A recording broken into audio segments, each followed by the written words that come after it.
আজকের আয়োজনে হাজির হব ভীষণ মজার একটা পিঠার রেসিপি নিয়ে। আর সেটা কিন্তু হচ্ছে তালের তেলের পিঠা অথবা তালের পোয়া পিঠা।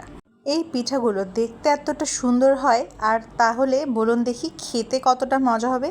যে কোনো জিনিসই দেখতে যত সুন্দর, খেতে তার থেকেও বেশি মজা। চলুন তবে কথা না বাড়িয়ে শুরু করা যাক ভীষণ মজার পিঠা। তার জন্য প্রথমে আমি এখানে তালটা রেডি করে রেখেছিলাম, আর এখানে কিছুটা গুড় আমি এভাবেই গলিয়ে নিয়েছিলাম। এখানে প্রায় হাফ কেজির মতো গুড় আছে, আপনাদের আন্দাজ অনুযায়ী মিষ্টিটা কমিয়ে কিংবা বাড়িয়ে নিতে পারেন। এবারে পিঠা বানানোর পালা। এর জন্য প্রথমেই আমি এখানে 4 কাপ চালের গুঁড়া দিয়ে দিয়েছি। এটা কিন্তু ভেজানো চালের গুঁড়া। আর এর মধ্যে দিয়ে দিব 1.5 থেকে 1 কাপের মতন তালের রস। তালের রসের যে একটা সুন্দর স্মেল, আমার তো খুবই ভালো লাগে। আপনাদের কার কার ভালো লাগে অবশ্যই আমাকে জানাবেন। তালের রসটা দেওয়ার পর কিন্তু এইবারে চালের গুঁড়ির সাথে খুব ভালোভাবে মিশিয়ে দিতে হবে।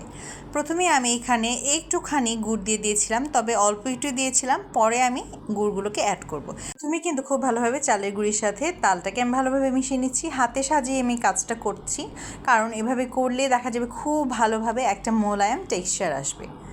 ভীষণ মজার এই পিঠাটা কে কোথা থেকে দেখছেন আমাকে অবশ্যই জানিয়ে যাবেন। আর এখানে কিন্তু আমি দেখতেই পাচ্ছেন গুড়টাকে অ্যাড করে দিচ্ছি। গুড়টাকে অবশ্যই গুলে নিতে হবে, তাহলে বানাতে খুবই সুবিধা হবে। আমি আস্তে আস্তে করে এখানে গুড় অ্যাড করছি, একেবারেই সব গুড় দিয়ে দিবেন না, তাহলে দেখা যেতে পারে যে অতিরিক্ত মিষ্টি হয়ে গিয়েছে। এখানে আমার প্রায় হাফ কেজির মতন কিন্তু গুড় লেগেছিল। খেজুরের গুড় দিয়ে কিন্তু এই মজাদার পিঠাটা বানানো হচ্ছে। আপনারা চাইলে কিন্তু এখানে চিনিও ব্যবহার করতে পারেন, তবে যদি গুড় দিয়ে বানান তবে কিন্তু খেতে খুবই বেশি মজা হয়।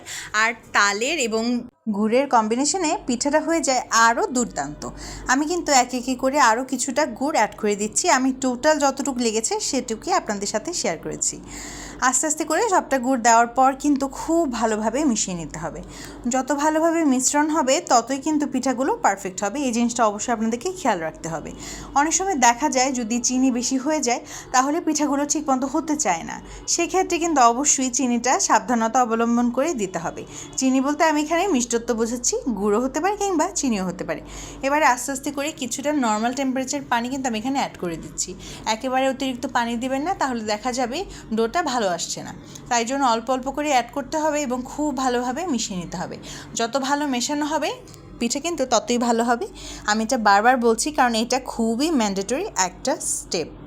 এবারে কিন্তু আমি আরও কিছুটা পানি দিয়েছি এবং এইভাবেই আস্তে আস্তে করে পানি দিয়ে একটা সুন্দর মোলায়েম ডো আমি এখানে তৈরি করে ফেলবো। ডো অথবা ব্যাটার যেটাই বলা হোক না কেন, আমার কিন্তু একদম মোটামুটি তৈরি হয়ে গিয়েছে।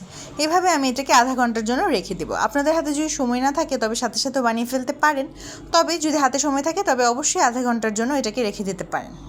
আধা ঘন্টা পর ফিরে এলাম পিঠেগুলো বানিয়ে নেওয়ার জন্য। দেখতে পাচ্ছেন ব্যাটারটা কত সুন্দর হয়েছে। এবারে কিন্তু এরকম ডুবো তেলে পিঠেগুলোকে ভেজে নিতে হবে। এক করে আমি পিঠেগুলোকে দিয়ে দিচ্ছি। আপনারা আপনাদের পছন্দ অনুযায়ী কিংবা যেটা আপনাদের সহজ মনে হয় সেই ধরনের একটা চামচ কিংবা এরকম আমার মতন কিন্তু ছড়ি ইউজ করতে পারেন, এরকম সুন্দর একটা পারফেক্ট শেপ দেওয়ার জন্য। দেখতে পাচ্ছেন কত সুন্দর হয়ে ফুলে উঠেছে। একটা জিনিস অবশ্যই খেয়াল রাখবেন, এই ক্ষেত্রে কিন্তু তেলটা হতে হবে একদম গরম। যদি হালকা হয় তাহলে কিন্তু এভাবে ফুলবে না, আর অতিরিক্ত গরম হয়ে গেলে কিন্তু তখনও ঠিকমতো হবে না। তাই জন্য এই টেম্পারেচারটা অবশ্যই খেয়াল রাখা জরুরি। এক পাশ হয়ে গেলে কিন্তু আমি অপর পাশটা উল্টে দিয়েছি। এভাবে কিন্তু কিছুক্ষণ সময় ধরে উল্টে পাল্টে একটা গোল্ডেন ব্রাউন কালার হওয়ার আগ পর্যন্ত এটাকে ভেজে নিতে হবে। আমার এই পিঠাগুলোর সবচেয়ে ইন্টারেস্টিং বিষয় লাগে এর চারপাশটা দেখবেন একটা সুন্দর বাদামি কালার ধারণ করে। ওটা খেতে খুবই ক্রিস্পি হয়, আর আমার মনে হয় ওইটা খেতেই বেশি মজা লাগে। এই যে দেখতে পাচ্ছেন কি সুন্দর একটা কালার এসেছে। আমার পিঠাটা হয়ে গিয়েছে, এটাকে আমি উঠিয়ে নিয়েছি। এবারে আমি আরেকটা পিঠা বানিয়ে নিচ্ছি। তেলটা যেন খুব ভালোভাবে ঝরে যায় সেই কারণে কিন্তু এখানে একটা স্টিক ব্যবহার করা হচ্ছে। আপনারা দেখতেই পাচ্ছেন এভাবে করে যদি পিঠাটা তুলে নেন তাহলে তেলটা খুব ভালোভাবে ঝরে যাবে। এবারে এক করে কিন্তু আমি সবকটি পিঠাই বানিয়ে নিচ্ছি। দেখতেই পাচ্ছেন কত সুন্দর সুন্দর এবং ফুলকো ফুলকো পিঠে হচ্ছে।